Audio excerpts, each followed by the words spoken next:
Funding for Curate, the Arizona Arts and Culture Fund, is made possible by Signal Society member Eleanor Light. And by you can become a curator of the arts on 8. For more information, call 602-496-8888. And now, an 8 special presentation. This time on Art Beat Nation. A centuries-old symphony looks forward. I learned 2 or 3 very important things. Being precise, being very respectful to the music, to the score. Grand landscapes converge with age-old allegories. Whether that serves a social purpose or something beyond yourself, that's kind of hard to say. An ordinary aluminum can becomes an eye-catching sculpture. I applied some geometry, some artistic principles of repetition and shape and pattern. And light and sound converge into art. I'm interested in what I don't know and what can be discovered in the process of creating something with light.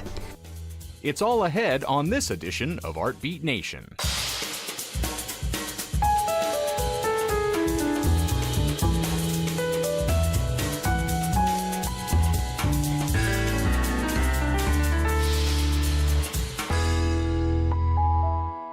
Funding for Art Beat Nation is made possible by donations to Curate, the Arizona PBS Arts and Culture Fund, and by contributions to 8 from viewers like you. Thank you. First, we check in with the Houston Symphony after it celebrated its 100th season. Starting off the next century on a positive note, the Symphony welcomes their new music director, a charismatic young conductor who has made a name for himself around the world. You were born in Medellin, in Colombia. What sort of family are you from? Is it a family of musicians? No, not really. I mean, my family, my mother, especially my uncle, they enjoy very much music, but more the Colombian folk music, folkloric music, like the guitar or singing, but not so much at that time, at least. Now they have to enjoy the classical music. Of course, they have no choice. Because of me. At that time was more like a normal family, you know, a little bit bohemian perhaps. You were 15, I think, when you first started to conduct your youth orchestra. Yes, that's correct. Do you remember that first time? Yes, I remember very well. In the music history class, we used to look a lot of videos, watch videos from big conductors, Bernstein and Karajan and all this from the 80s and 90s. And I always, as soon he put the video, I always start to imitate all these conductors, Bernstein and Karajan and all these things, which was very spontaneously, but a little bit too much. Of course, the whole class was just like a big circus because I was just doing like a clown or imitating. And he thought, okay, I will scare him, inviting him to conduct. And he said, okay, Andres, this is enough. Tomorrow you will conduct the rehearsal.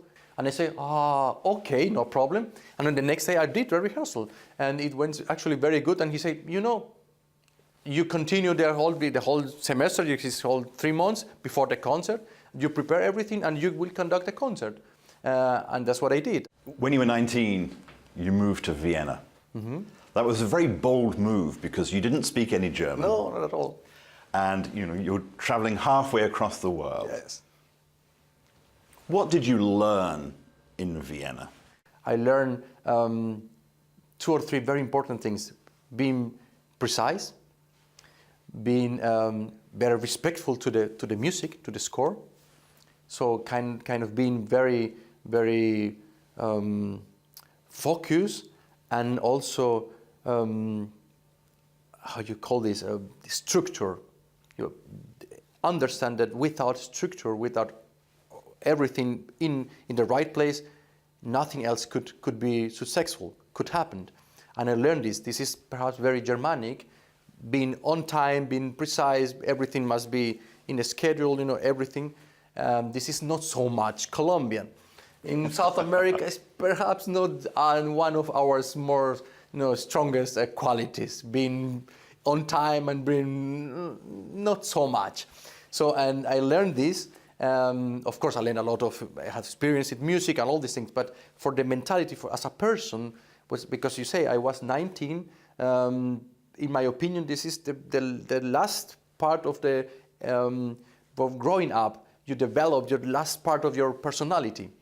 So I was already very Colombian, but I had this great chance to start being a little bit more Germanic. You made your North American debut, October 2012, with the Houston Symphony. You could not have imagined what would come out of that encounter. That's correct. Having worked with the orchestra and second time, I spent some time in the city, drive around and saw beautiful places, had good meals, and I discovered a very interesting part of the world that I didn't know, of course, before I hear about Houston and Texas and all this, of course, as everybody of us. But I had no idea. This was, again, my first time being in America, actually. And it was the beginning of a process in my mind to think, okay, it's something I want to do now, it's something that's good for me now. And after thinking not very long, honestly, I just feel, okay, this is the right decision. To find out more, visit HoustonSymphony.org.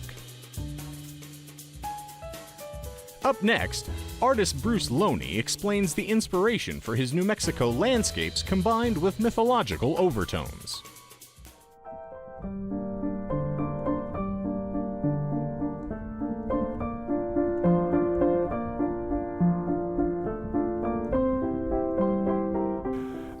I feel I came of age in an apple orchard.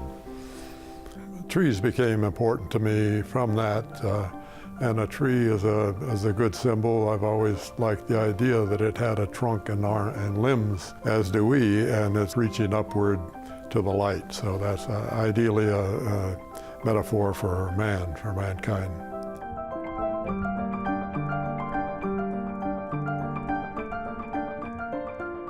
I came here as a lithographer, and I was only later self-trained as a painter. For the last 36 years, I've been in the middle of a quarter section of nature and 160 acres out just past the Continental Divide, west central New Mexico. And the peace, the quiet, I needed as a refuge. I'm just going to self-protect in that way. Being a more or less interior person.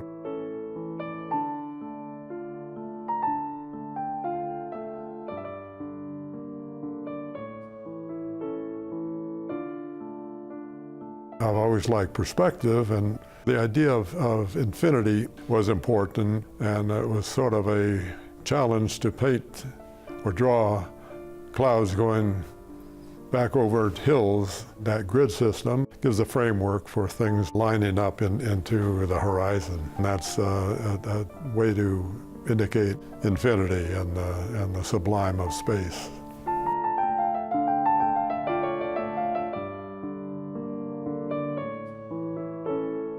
I call them impossible probabilities.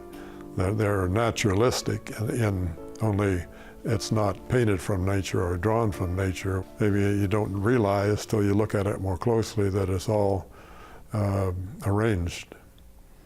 It's just a predilection with me, I think, a little certain obsessiveness to line things up. Maybe I'm a quarter German, and maybe that's a German trait. I wonder about ethnicity.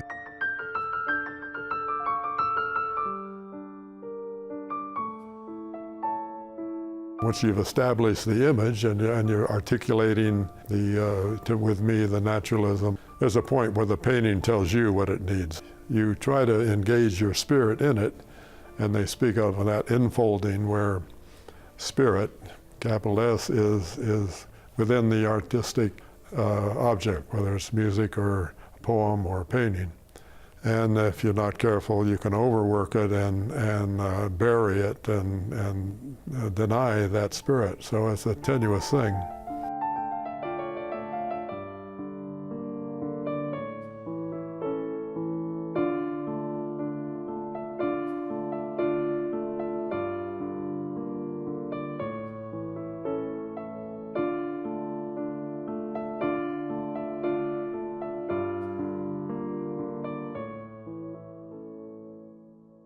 In the myth of Actaeon and Diana, Actaeon is out with his buddies, and Actaeon sort of wanders away and comes into a glade, and here's this little pool.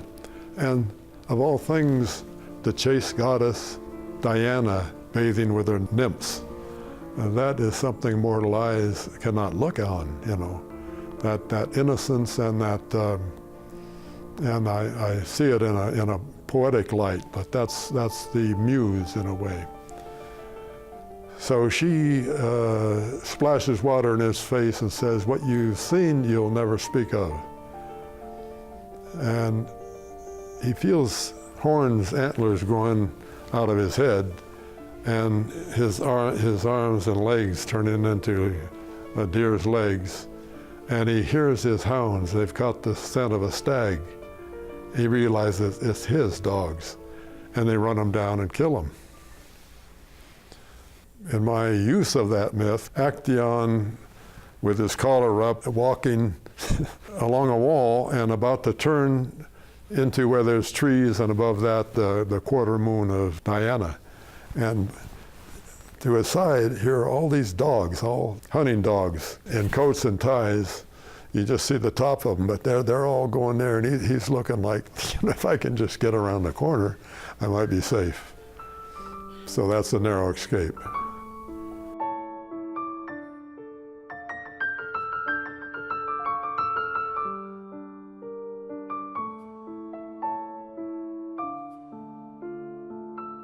Jung talks about the subconscious and the collective unconscious, and that's important to me, that I'm not just personally speaking from my background, but I'm ideally and hopefully speaking archetypally, where it's a shared, you know, in the human species, to have dreams that are related. You know, we could not that we share everything, but we can agree on certain symbols and things like that.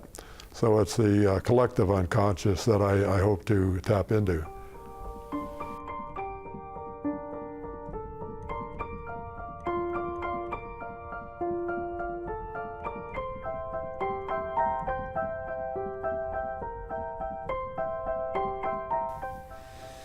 It's a strange profession. It is a profession. I always come back to it because it's who I have always been, an artist with that sensibility and living that life. In working in art, it's mainly, I think, pretty selfish. You're trying to find some degree of self-fulfillment and you know, to do a really good painting. You finish one and you go on to another, and you try to, you know, you're never off the hook. You're trying to do it better. It's a complex art, color and pigment and how you develop a painting. Like any profession, it's something you have to do, and you will die doing it.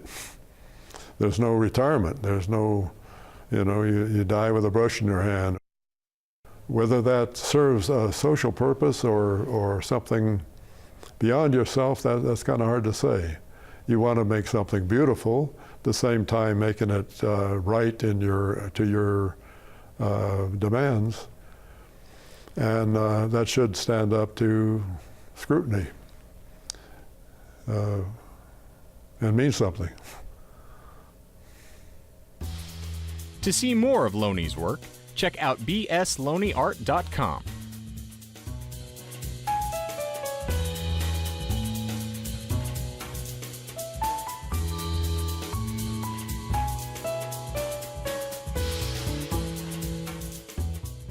Artist Noah DeLetta spends his days pushing dense and geometric shapes into aluminum cans, and the result is something unlike you have ever seen before. We feature the Irony and Aluminum project, which is all about taking the ordinary and transforming it into the astonishing. It's the art of possibility. It's the idea that something we're all familiar with can be expressed in a way that's unfamiliar, in a way that's significant. People come up with their own theories. They imagine a machine that does it, or a robot, or some kind of elaborate press or a vacuum system. And I always get a kick out of it because it's really the most simple idea that gets overlooked. I call it irony and aluminum, which is, it's really just a description of the media, whereas, previously I was painting, so I would say, this is oil on canvas. Irony and aluminum just seemed like a fitting name, as well as a slight play on words, with aluminum being a metal and iron being a metal. One of the most common responses is people say they've never seen anything like this, but one of the ironies is that they have seen something like this. It's just in a way that they don't recognize. The irony that a normally destructive force, such as crushing, can actually be creative, that can be presented as art, that something familiar can be presented in a way that's unfamiliar. I was just out of boredom during a car trip to Orlando. I was in the back seat. I'd finished a Red Bull, had nothing to do. I didn't have an iPhone to mess around with, so I just started fiddling with this can that had been partially crushed. And I noticed that in a way the dents would allow certain shapes to form. They would allow themselves to be manipulated. At the time, I just made a mental note to return back to the idea at a later time. I applied some geometry, some artistic principles of repetition and shape and pattern. And it really started to grow. It really started to become something more than I thought it would. Red Bull has this art competition that they had been doing in different cities. It's called Art of Can. So I entered a sculpted Red Bull can, and it won the first prize in their contest. So that was really encouraging that other people were receptive to it, that it was something it was worth pursuing. But it wasn't until 2 years after that, I don't know what caused it, but just the idea popped in my head to use a blank can. And I'd always loved polished aluminum since I was a kid. Shiny metal was just something that was just intriguing to me. I would take my Matchbox cars and rub them on the cement so they would be shiny metal. I just thought that was the coolest thing. When I sanded down my first can, I was instantly brought back to that. It was just the finish itself was something that was just so beautiful to me. When I used a blank can to sculpt, the result was just amazing to me. I felt it brought it to the next level, into something that could really be presented as fine art. It was a turning point for me as an artist, just to kind of go with what I was feeling in a way that I hadn't ever had a chance to before. So just as an artist, just to get to that point was something that was very important to me.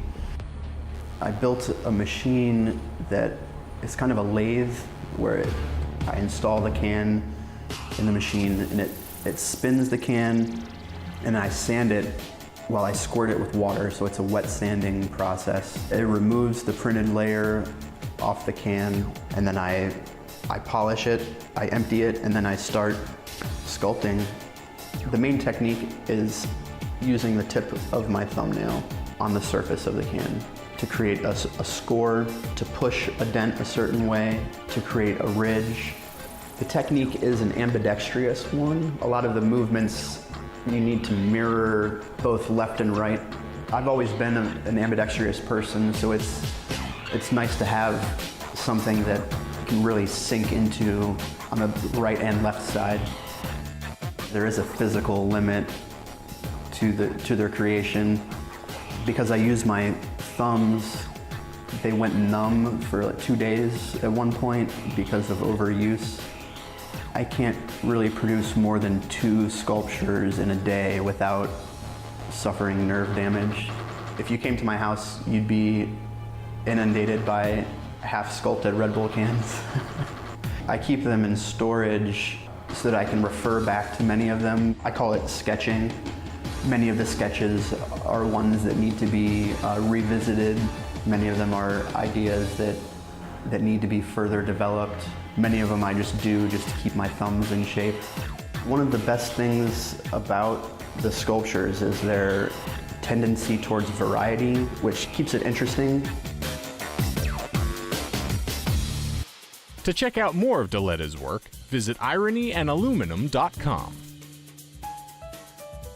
In our final segment, we meet up with artist Dorothy Tanner at her Denver studio. Since the 1960s, Tanner has been crafting breathtaking sculptures using light. We take a look at her light and sound creations for one mesmerizing, multi-sensory experience. Light defines reality. Light defines who you are, what you look like. Dorothy Tanner began harnessing light to create her art in the 1960s. While the shimmering quality the light has on the work is visually captivating, Tanner explained she wants her work to engage more than the eye. She uses art, in her words, to control the tyranny of a logical mind. There was a certain dissatisfaction with living the usual artist's life, which is to produce work and then run around and get yourself recognized and go through the whole business of it. It was not what art meant to me. I wanted it to be more than that. I'm not interested in one sense in what I know. I'm interested in what I don't know, in what can be discovered in the process of creating something with light, and to discover what it is that I'm really thinking or what I'm really feeling. I very often will start with a piece of material that's left over from another sculpture. We need to play with the material and to play with light and to discover it. That interests me. I followed through with the drawing, which is much less satisfying to me. Tanner explained she soon discovered something that is satisfying to her and critical to her continued evolution as an artist. We began to do performances with overhead projectors. We created sculptures with light. We bring in musicians. Music has the ability, sound has the ability, as does light, to transport you to other realms. When you put people into a comfortable state and you address them sensually through their audio facilities, through their vision, without intellectualizing, you free them from their usual inner dialogue. It elevates them. I am doing it to get them to feel good, to get them to take a vacation from themselves. People come back and they tell me they have never seen anything like it. They're very transported by having been here. It's very gratifying to me to have people so delighted, so appreciative. Art should do whatever the artist feels is true and honest to himself. I'm kind of demanding in that respect that it be a reflection of where I am, who I am.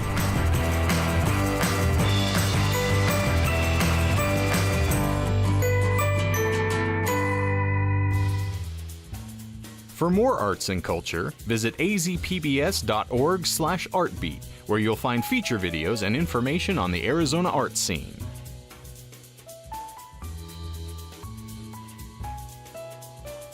Funding for Artbeat Nation is made possible by donations to Curate, the Arizona PBS Arts and Culture Fund, and by contributions to aid from viewers like you. Thank you.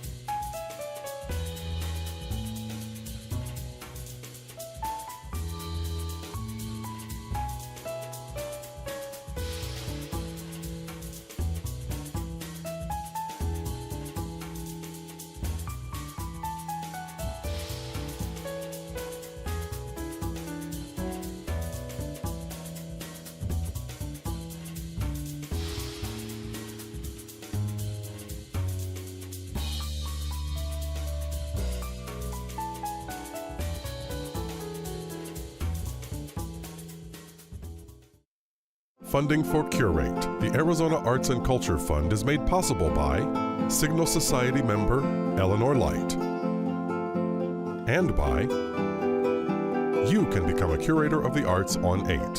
For more information, call 602-496-8888.